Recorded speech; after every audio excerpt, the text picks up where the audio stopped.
posledice su sledeće. Prvo, interpersonalna komunikacija među ljudima je postala mnogo teža nego što je to bilo ranije. Mi smo pokriveni maskama, na distanci smo, manje se viđamo, ređe, ugroženija su prijateljstva ako su postojala, pošto se prijatelji manje viđaju, ugrožene su mogućnosti upoznavanja, jer mesta gde se možemo upoznati međusobno fizička jednostavno nestaju. I to je prvi aspekt te priče. Drugi aspekt te priče je da kad se pokrivamo maskom ili kad smo na nekoj socijalnoj distanci većoj ili kad se viđamo online, kada kamere snimaju, mi jednostavno jedni drugima ne možemo da prenesemo verbalni govor. Odnosno, pardon, možemo, ali ne možemo dovoljno u neverbalnim sredstvima da taj govor pojačamo. I to je jedna stvar koja se sa komunikacijom desila svuda i u stvari se zapravo moguće je da je jedna od pratećih pojava i kod nas i u celom svetu to što su ljudi počeli polako da zaboravljaju način kako se komunicira na pravi način i da izmišljaju nekakve druge načine kako bi se moglo komunicirati. Nije nepoznata pojava. Kada komuniciramo putem Messengera, vrlo često ne mogu da nas razumeju kako treba ako ne stavimo smajlije. Misle da smo ljuti, misle da ih vređamo i tako dalje, pa onda moramo obavezni smajli da bi nas razumeli.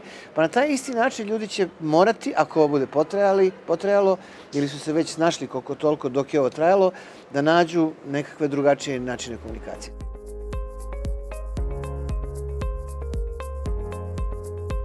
Sem, dakle, toga da se komunikacija fundamentalno promenila.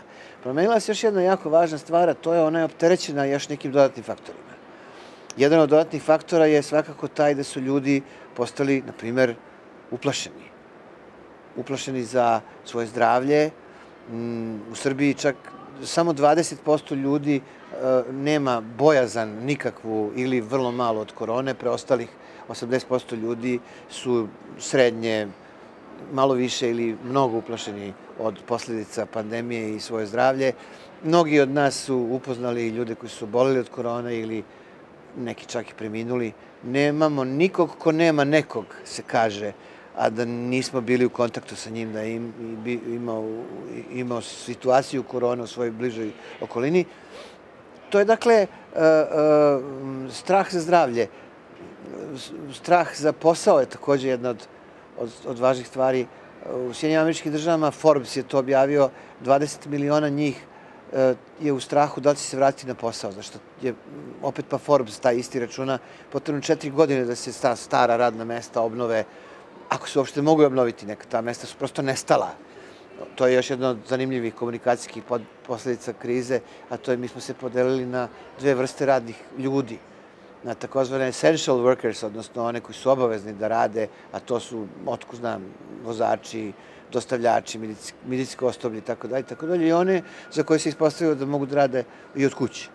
U toj međusobnoj ljudskoj komunikaciji kancelarija je izgubila na značaju. Mi više nismo u tom prostoru onako bitni kao što smo bili do nekada. Ne moramo i da idemo tamo. Uključimo se online ili u pomoć telefona i tu smo na poslu. Ljudi komuniciraju radno drugačije nego što su komunicirali. Sad je prestala taj odlazak na posao, izgubio je tu granicu između poslovnog rada i kućnog rada. Sad se to radi naizmenično. Sad radni dan traje 20 i otko znam koliko sati dok ne legneš da spavaš, mislim, jer te čeka obavezno neki posao kad ustaneš, da li je posao na poslu ili posao kod kuće, svejedno je.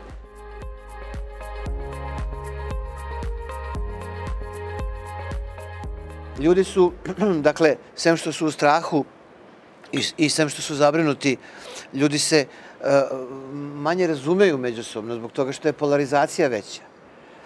Teško je uspostaviti dijalog, jer su se ljudi koagulirali, da tako kažem, su se ljudske zajednice u nekakve osobe koje nešto veruju. A u svašta se veruje ovih dana. 40% ljudi u Srbiji veruju u teorije zavere po pitanju korone. I to je još jedna od stvari koja je učinila da komunikacija postane za vreme korone teža, otežana, da je možda teško i vratiti na one početke na kojima je bila nekada pre nego smo koronu imali. Neke stvari ne možemo da zamislimo više. Kakve su bile, ne možemo se setimo kako smo komunicirali pre korone. Ljudi su, između ostalog, tužni i depresivni. To je komunikaciju učinilo još otežanijom nego što jeste. Pričao sam malo pre o tome koliki je broj žrtava i korone i razrušenog medicinskog sistema, koliki je broj ljudi nesrećan zato što nema posao, koliki je broj ljudi tužan zato što ne ide u školu ili ne ide na posao ili se ne viđa s ljudima, nema prijatelja, nema svadbi, slava i tako dalje. Naša se komunikacija utoliko otežala. I u stvari zapravo sad kad čovjek razmisli šta bi tu komunikaciju u Srbiji moglo poboljšati po pitanju alata, znači kako bi ta komunikacija posle korone mogla da se nekako poboljša s idejom šta se sve sa njom desilo tokom prethodnog perioda u prethodnih, pa sad već koliko, 2 godine, malte ne, od kad je pandemija počela, još će uskoro da bude. Ja nemam neki alat, ali imam 3 reči koje su ključne da bi se komunikacija mogla obnoviti, uspostaviti, poboljšati, da bi ona mogla biti u sledećim godinama, kako kažem, efikasnija, jer će se možda ovakve situacije ponavljati, možda ćemo opet morati sedimo kod kuće, možda ćemo opet gubiti poslove, možda će opet doći neka epidemija ili neki razlog za neku masovnu promenu načina na koji živimo, da ne kažem histeriju. Te u tom smislu ono što je sa komunikacijom potrebno učiniti svodi se na 3 reči. Znanje, razumevanje i saosećanje.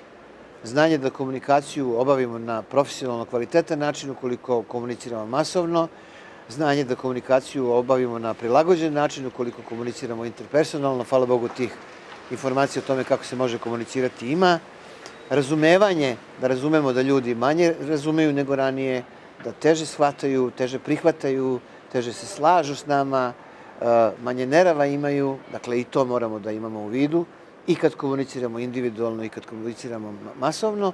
I treća, možda čak i najvažnija stvar jeste sve ovo o čemu sam pričao odnosi se na naše emocije, koje su zapravo u periodu ovog vremena u kome nas maltretira ova pandemija emotivno. Dakle, ta treća reč koja je važna jeste empatija. Sve što se desilo sa nama i sa nama bližnjima tokom korone je na izvestan način napravio nekakav ekonomski disbalans. Taj ekonomski, emocionalni disbalans u stvari, a jes malo i ekonomski, taj emotivni disbalans je u stvari otišao u minus i mi moramo da nađemo snage da se osjećamo sa onima koji se osjećaju lošije i da im pomognemo u toj našoj komunikaciji da se eventualno jednog dana osjećaju bolje, a ako ne tako, onda makar da se ne osjećaju još gore nego što je korona sa njim učinila. U Srbiji, u svetu, komunikacija bi morala biti bolja da bi uopšte bilo. Ako ne bude bila bolje, neće ni biti, ako ne bude komunikacije, neće biti ni nas.